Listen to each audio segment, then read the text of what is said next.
Welcome back to the Junto. This is Scott Radigan, your host, and I'm the founder of Functional Lawyer. And the Junto is a club where people can gather to learn from experts and peers in the field of functional medicine and entrepreneurship.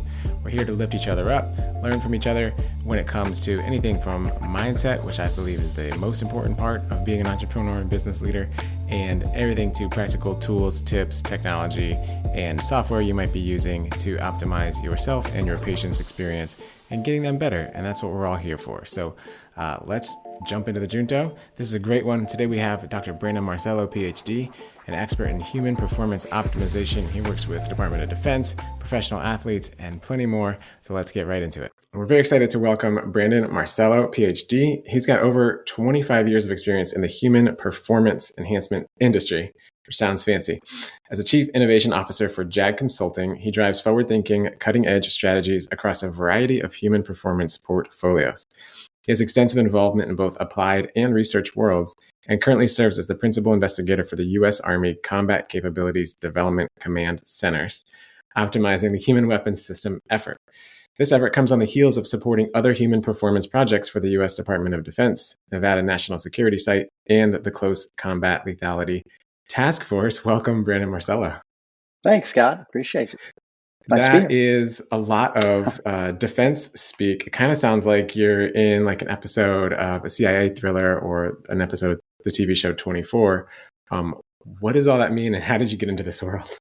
Well, if only it was that exciting as it sounds.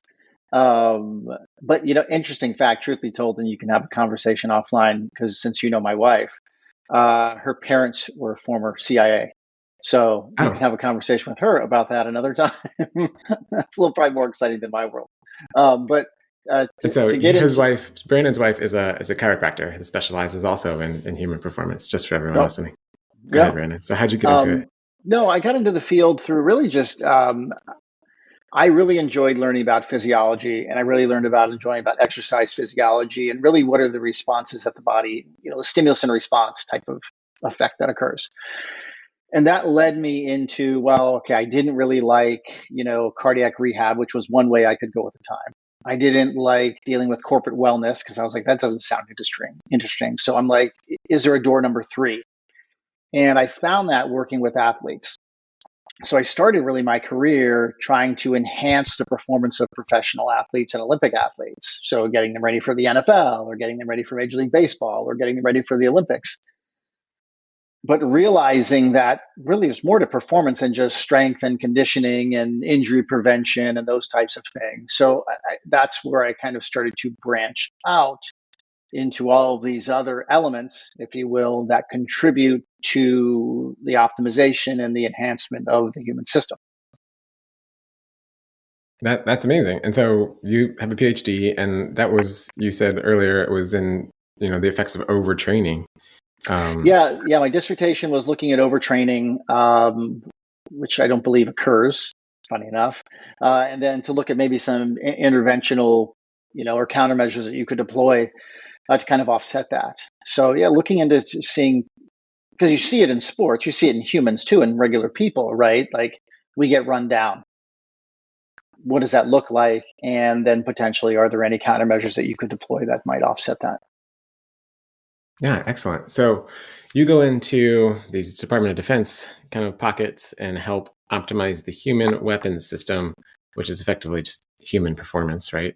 And I know from earlier conversations that we use a lot of data gathering tools in order to do that. So kind of tell me, what are you really looking for, and how does that inform your decisions on optimizing a human and how they can perform? Yeah, so essentially, the military for years have kind of taken the approach that to make a better human weapon system, right? You give them better equipment, right? Give them a better gun, give them a better plane, give them a better helmet, right? It's like saying, Scott, I'm going to make you a really good baseball player by giving you a really good glove, right? And yes, equipment does help, but at the end of the day, it's not everything. So in the world of almost like NASCAR of war, right? When everybody has similar weapon systems, similar aircraft, vehicles, et cetera, really at the end of the day, what's going to make or break, who wins and who loses is the human, and how these humans can make the best decisions in the shortest period of time. So currently, one of our efforts, the OHWS, or Optimizing the Human Weapon System effort, what we're doing is deploying these wearable technologies, and they're nothing unique, right? It's just consumer off-the-shelf wearable technologies that you and I would wear, or anybody would wear.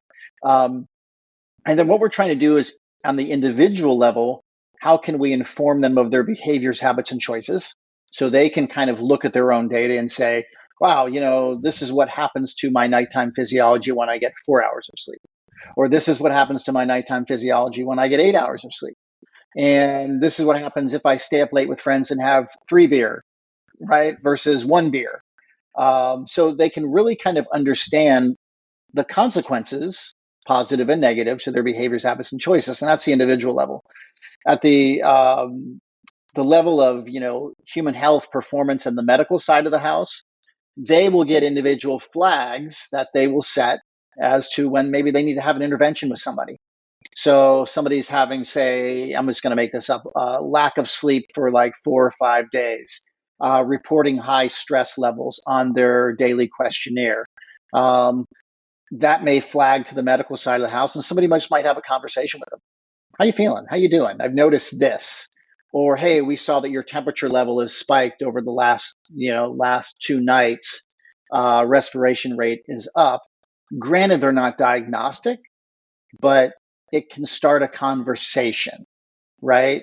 So then maybe a medical practitioner could check in. And all this came out of COVID, right? Are there any early warning detection systems that we can come up with from COVID, right? And we're looking at it to inform the individual, the medical side of the house, the training side of the house, and also command. While command doesn't see individual data, they can see aggregate data. And now they can make potentially changes to how they train our war fighters, because all that's kind of based upon what they've always done, all right, and based upon assumptions. And if we can turn these assumptions into facts, or if we can turn these assumptions and say, no, we were wrong, then that puts us in a better position to train our war fighters so that the type of response they need is in parallel with the stimulus that they're providing. That's amazing. And so you touched on a couple of things that I think will be most relevant to our audience of primarily functional medicine entrepreneurs who do a lot of the same things that you're talking about, try to optimize lifestyle. Some of them are heavy into wearables and other types of technology that give feedback from a remote monitoring perspective, but many don't. And so you touched on the individual level. What have you found? Because soldiers in a unit that is supportive and kind of is just giving them whatever they need is different than somebody trying to motivate a patient to make changes in their lifestyle when maybe not all the conditions are optimal to do so, right? They don't have 3 meals a day being cooked for them, or maybe somebody in their home is not as supportive, or maybe it's just them and they're trying to manage 3 kids or in a job and all of that. So what would you say is probably one of the better things that would motivate an individual to adopt, make, and really sustain these types of changes? Yeah, I think the big thing is, I think these wearable technologies, allow conversations with practitioners, and they're conversation starters. There are some people in the medical profession, you've probably come across them, that are like, well, these things aren't diagnostic. We know that. They're not diagnostic. They're not intended to be diagnostic. They're consumer off-the-shelf wearable devices that are not going to go through FDA approval. Fine. But they do provide a basis of people being interested and curious about their health. And if they're wearing them, that means they probably want to do some sort of investing in themselves to get better, right? And I think that's a win, right? And then all of a sudden it's like, okay, now I'm seeing these things, whatever it might be. Hey, I notice I wake up a lot during the night. That's a great conversation starter with my practitioner, right? Whoever it is, to now open the door and say, is there anything I can do about this? Because I think one of the things that people believe or perceive is that these things are very hard to do and they're very unattainable. You and I were talking about sleep the other day, and everybody knows this magic number of 8, which is debatable, right? But when people say, yeah, well, I'm never going to get 8 hours of sleep, it's just not how I can't do that with my schedule. That can be very off-putting. But if you can say, is there a way that you, in the 6 hours of sleep, 5 hours of sleep, how can we get you the best 5 hours of sleep possible? So are there strategies that I can give you that will help you sleep better through those 5 hours? So at least a restful 5 hours and not a fragmented 5 hours or, something like that. So then all of a sudden it's like you're truly meeting the patient where they are. It may not be where you want them to be, but you're pushing them down that road of where they can go, right? And I think that's kind of the important thing, is to understand that we're all human, right? Every human is different. Um, and I think understanding those differences and those unique circumstances allows us to meet people where they are and then prescribe countermeasures that are realistic and reachable and attainable. And if they're that, then we can stack those habits and things are likely to stick better. Yeah, I'm glad you used the phrase "meet people where they are," because we use in functional medicine, a lot of people like to use the word personalized care because Mm-hmm.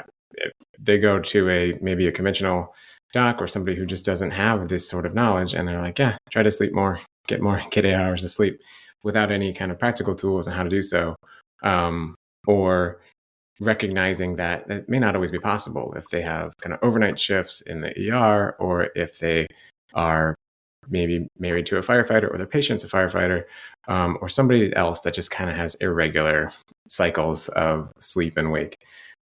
So what are maybe some of the ways that we could optimize our sleep for people juggling family and work and everything else, and trying to eat healthy and do all the stuff? Like, what I would like to know personally, but kind of what are some of the tools that either our listeners can use or pass along to their patients?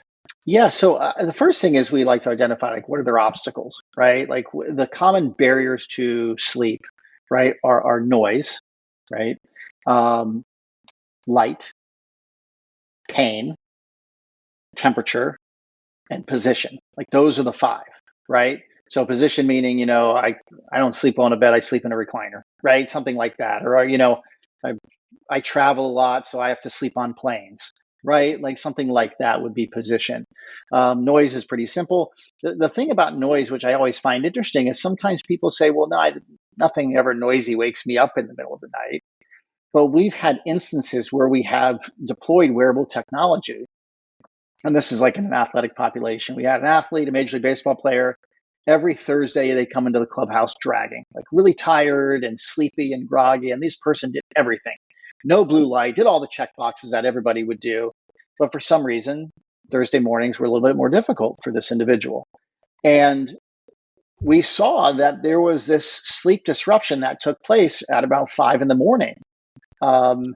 It wasn't perceivable to him, right? Because one of two things: either it wasn't loud enough to wake him up, it was just loud enough to disturb his sleep, or, as we all know, a side effect of sleep is retrograde amnesia. He may not have remembered waking up, right?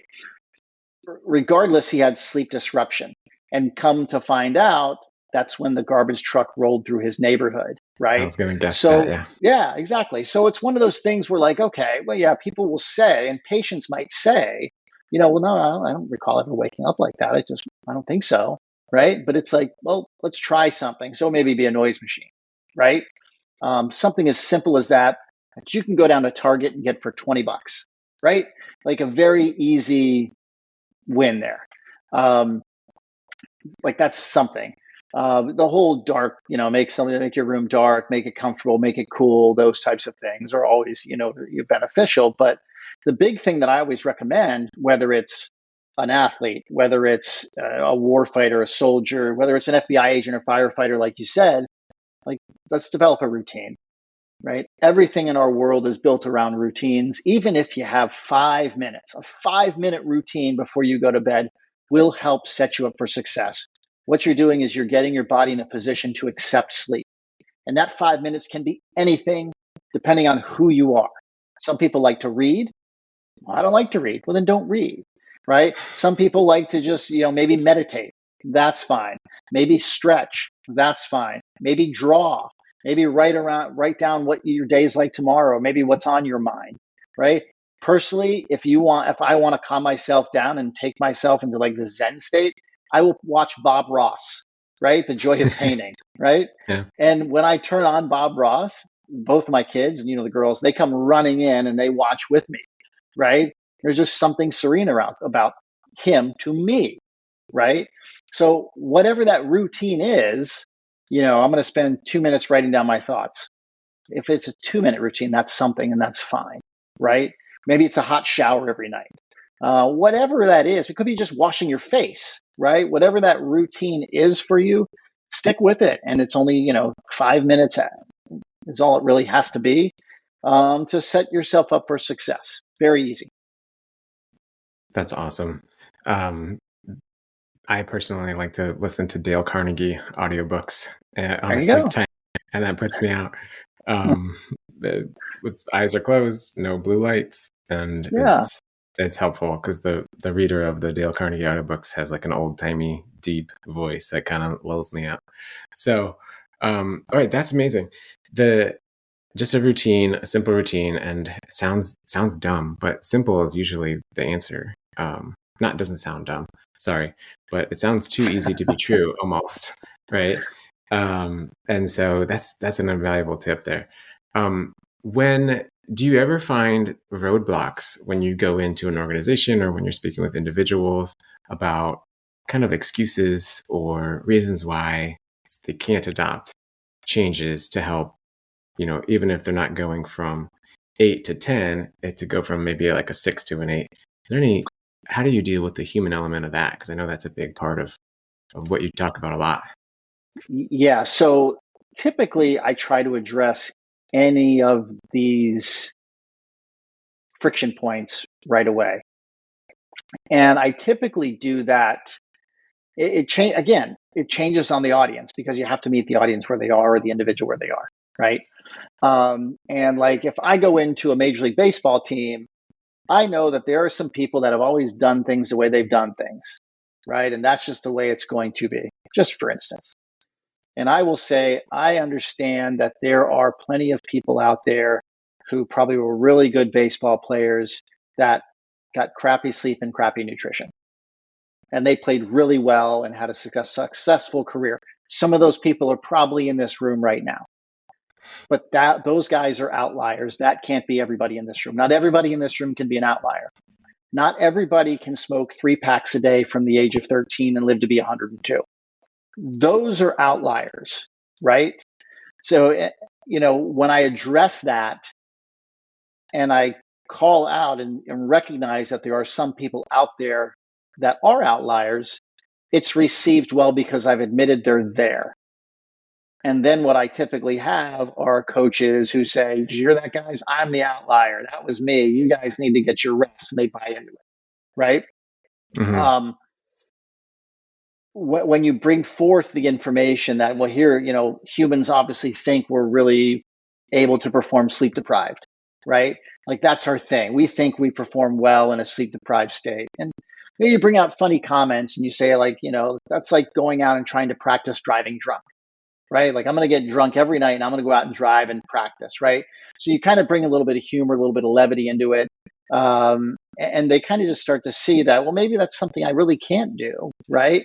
So the pushback is always going to be there, but that I think is where the wearable devices come in, because now they own it and they can see it themselves.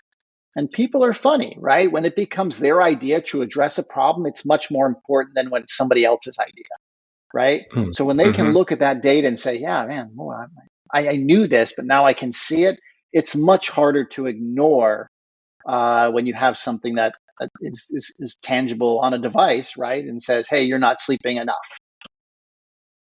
Okay, yeah, and for those that aren't keen on wearables for whatever reason, whether it's the radiation or Mm-hmm. anything, I mean, I think coming out of that answer is just kind of track something. You can Mm-hmm. track it in a journal, whether it's your food journal or your sleep journal, or a mood journal, not a ring, but kind of just tracking so you can see. And And I'm pretty guilty of not being aware of how food affects my body. Whereas my wife, Linda, she eats something and she's aware, or she took supplements, or she can tell the difference. Mm-hmm. And I typically don't. So a journal is something that I should probably do more of, so I can optimize my own health. So I'm just around for the kids. And so that's amazing in an environment where everybody there is motivated because they're either trying to make the roster if they're on the low end of things, or they're trying to get their next contract if they're at the high end of things. Mm-hmm. What about people who are coming in? Maybe soldiers might be a good place where I've heard soldiers that in basic training filled up their Camelback with soda instead of water. Like they have no idea sometimes, right? How do you get to them and start to convince them where the motivation may not always be in line with performance necessarily? Or if that question isn't applicable, let me know. No, it's very applicable, and it's true because, right, like you're dealing with 18 to 21-year-olds um, who don't understand or see you're immortal at that age, right? So those things aren't important, and you see it with athletes, right? Like when they're new and they're 18 to 21-year-olds, they will do anything, they don't care. But then when they're trying to play one more year, 2 more years, to your point, get the next contract, right? All of a sudden they will do anything you tell them, right? Because they want to play for one more year, right? So the big thing is this, is that people are people and they want three things, right? Food, shelter, and sense of belonging. That's all they want, right? So you kind of have to play to those things and play to those people and understand that, okay, these things might not be important to you now, but this is also where education comes into play. And what we found with the OHWS program is if we deploy wearable technology and we do not provide education compared to when we deploy wearable technology to a similar demographic and deploy education alongside of it, the compliance rates are totally lopsided. So those that receive education prior to, super high compliance rate, compared to those that did not receive education, it's super low, right? Because I think And the that's concept really what there it was the comes down wearable to. technology Yeah, just about where the between importance of those groups. sleep, right? Yeah. What do these numbers mean? What does HRV mean? What do these things mean for people that don't know and understand?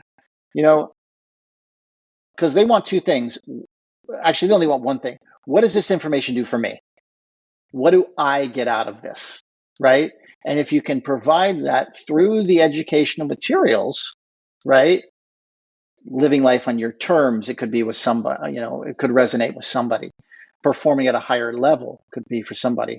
Making the right decision in the shortest period of time might be somebody else, right? Getting in the military speak, getting off the X faster. If you can determine that's not a good place to be and you can get off there faster, if you can move faster, if you're stacking the odds in your favor of living longer, can be a win as well, right? So all of these things come into play. It's very well recognized. I don't know what everybody I talk to is going through. I don't know what their experiences are and their histories are. And I think that's a unique thing about what you do with your world is a lot of people do get to have those personal interactions, right? And it's more than just your generic type of, primary care that's these conglomeration things down the road that like just give you the company line. Hey, Brand, your cholesterol is 220. Cut back on fried foods and exercise, without even asking me what I eat or what I do for exercise, right? So I think that's the other thing. I think there's an opportunity to meet, like you said, personalized, understand the individual, understand who they are, and that goes a long way too, because when we can have one-on-one conversations with soldiers, people, doesn't matter who they are, they're humans. When people think you're invested in them, it's the old saying, right? People don't care how much you know until they know how much you care. And I think Right. that's where you guys are at a much better advantage than me going talking to like 150 people. Right. I mean, what you're saying is very exciting to me because, this is in functional medicine, a lot of it is soft skills, like, patient's history, kind of their emotions. And what we've been working on with my wife, Linda, is this software, Revelia DX, that will help to track that data over time, symptoms between appointments and trend lines and lab results as they go over time, which maybe physicians or providers don't necessarily think they might need, but it's also a way for a patient to see the difference. Because sometimes what Linda will tell me is that someone will come into her and have a million complaints, and then 8 months later be, reduce those all the way down to, if I started with a million, maybe 200,000 complaints, but then still be complaining. And so it's nice to be able to show the data like, well, you were here and now we're here. I know it's not perfect, but look at how far we've come so far.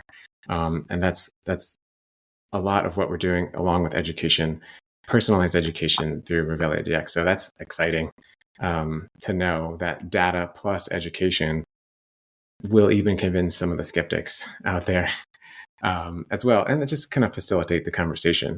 The providers know what they know more than any kind of software will tell them, but it helps translate that into actionable steps for patients. Because when you say in your intro, there's a lot of defense speak in there, and I speak it a little bit as a former member of the Department of Defense, but that's gobbledygook to a lot of our listeners. So being able to translate functional medicine jargon to a civilian, in this case, a patient, is tough to do, and that's amazing. So from here, what else would you have us know from a standpoint of taking somebody from an 8 to a 10, or from a 5 to an 8?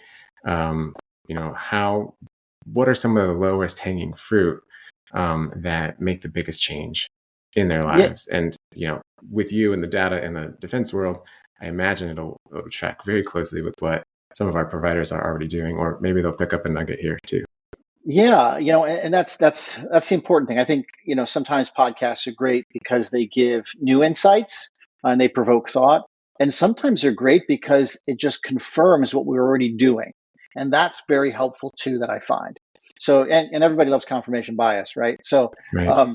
but I think the thing to consider is something that you and I were speaking about yesterday, and that is that, when I look at human performance, I look at it through there are four pillars. There is the physical domain, there's the cognitive domain, there's a social domain, and an emotional domain. And all four of those domains are connected and they're intertwined and they all influence one another, right? One is not more important than the other. There might be a time when one might be more important than the other, but there is never a time when one is always more important than the other. There's always an ebb and flow in these desired states of performance. So as we know, how we feel cognitively can impact our physical abilities, right? Yeah, I don't feel like working out today. I don't feel like hanging out with somebody. So that's the social domain, right? Or I'm tired. I'm very, now I'm irritable, right? So that affects my emotional domain. So considering all of those, I think, is the most important thing. We sometimes get very myopic with our views of things, depending on our area of expertise, right? Like a nutritionist might say, Brandon, you shouldn't eat, pizza is probably not the healthiest thing for you. All right. But to me, we do pizza Friday, right, in our family. And the reason I do it, my sister does it, is because my parents did it, right? And that's just something we've always done. So from that standpoint, sure, physically, we might take a hit because it may not be the healthiest food on the planet, but we might get a net gain performance-wise because we've boosted our cognitive, our social, and our emotional domains, which far gave me a more positive than that negative of the physical. And I would argue that the physical probably didn't take much of a hit because I was, cognitively, socially, and emotionally elevated. So it's about considering all of those things. It's about considering whether an individual is an introvert or extrovert, right? Considering who they are, considering their ethnic background, right? An example I use is when I was doing something with the Atlanta Braves. They're like, yeah, we're trying to provide better, healthier food options for our players. And I go into the locker room or into their little cooler, and they had we put in Greek yogurt in there, and nobody touches it. Nobody wants to eat healthy. And I said, okay, most of the players on that particular team, about 80% of them, were from Latin America. Latin Americans consume anywhere between 75 to 85% of the drinkable yogurt in the United States. Far different from thick Greek yogurt, right? What flavors do they like? They like mango, pineapple, key lime, like those types of things, not black cherry that they had in there as well. So they had two things going against them. I appreciate they were trying to think healthy, but they didn't consider their demographic and find that, well, we could find probably a pretty good drinkable yogurt with a pretty good flavor profile. And then I think that would solve the problem. So it's really not that the guys don't want to consume healthy food. It's that we're just not providing them something that they like, right? That is also healthy. So, like to me, that is the low-hanging fruit, is to identify the population, right? Who are we dealing with? Yeah, and so from that answer, I got a lot of things that I think totally apply to some of the providers here as well. One is kind of not being too strict, or having your patients kind of not be too strict on themselves or hard on themselves when they can follow the recommended diet or plan 90% of the time, and then maybe they can fall off once in a while and then get right back on it, right? But then track how they felt after they didn't do it, going back to earlier. And then the social emotional connections as well. I mean, a lot of people talk about blue zones around the world, and one of the biggest contributors there is community or social interactions as well. So even if you're out, and we spoke about this yesterday, even if you're out at a social gathering and people are eating kind of not as healthy, or that the options are limited for you, it might be okay to indulge in order to get that sense of belonging, not to fall susceptible to negative peer pressure, but don't be too hard on yourself if that, because that will also sustain or extend your life, the community aspect as well. And then another thing I pulled out was meeting people where they are again, but on the nitty gritty details, like you were talking with yogurt, is a great place where a health coach might be able to supplement a licensed provider with, hey, this is the diet I want you to eat, but then the health coach can go help them, hold their hand, make those behavioral changes at a granular, what's in your fridge level as well. And then, what Linda, my wife, did at her practice, and it's kind of what we, try to encourage others to do, is to incorporate some sort of mental health therapist as well, if not in your practice, but refer out to, which, goes back to your cognitive, emotional, two pillars there as well. So, even though it may seem like Brandon may not be exactly on par for our audience, I think it's all right, exactly the same thing we're doing, but to pull it out and kind of give those concrete kind of connections there to what you said is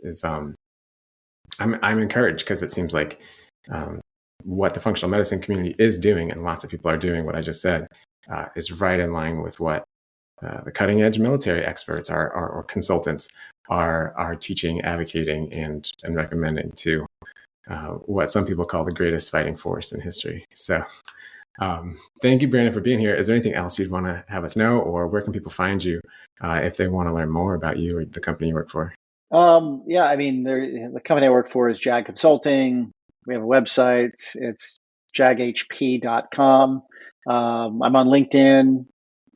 That's pretty much. I don't have a big footprint. Not really a need to have a big footprint. I do post randomly on Twitter, X on occasion.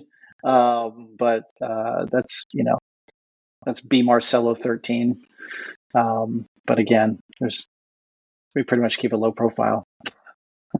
Yeah, he's not here to sell you anything, and we'll put all that stuff down in the show notes or below this video on YouTube.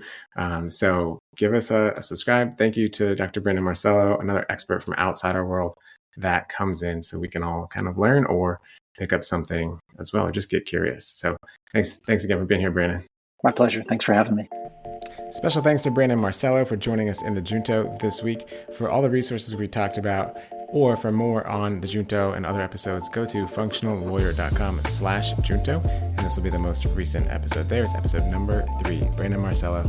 Thanks for joining us in the Junto. Please subscribe if you like this, or send it to a friend who might benefit as well. And until next time, I'm Scott Radigan. We'll see you later.